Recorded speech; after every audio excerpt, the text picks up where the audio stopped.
First রাউন্ডে চলে এসেছে অ্যাস্ট্রাইনের কাছে। তো একটু পজিশনটা চেঞ্জ করে নেবে এখান থেকে। বলতে না বলতে গাইস ফার্স্ট নকটা কিন্তু মুখের সামনে প্লেয়ার এগেন আরো একটা ওয়ান্ডার ফ্রম অ্যাস্ট্রাইন। বলতে না বলতে দুটো knock guys just OP and ধান্না দারুণ এখানে গেলে দিয়েছে। সাথে সাথে এখানে কিন্তু আরো একটা নক বের করার চেষ্টা করবে অ্যাস্ট্রাইন, বাট আনফরচুনেটলি ওয়ালটা ব্রেক করতে হয়েছে। এন্ড সেখানে কিন্তু আবার পজিশন চেঞ্জ করবে, বাইরের দিকে চলে এসেছে অলরেডি। এন্ড আবারও মুভমেন্টের সাথে নিজের পজিশনটা চেঞ্জ করে নেবে। ট্রিপল কিল অলরেডি হয়ে গিয়েছে এখান থেকে।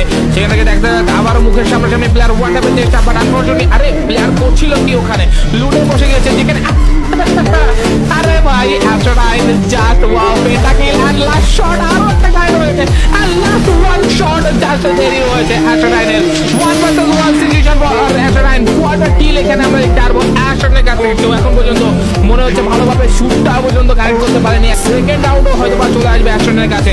আবারও ক্লোজলি এখানে পুশ করেছিল, বাট আনফরচুনেটলি এখানে শটটা কানেক্ট হয়নি। Last one shot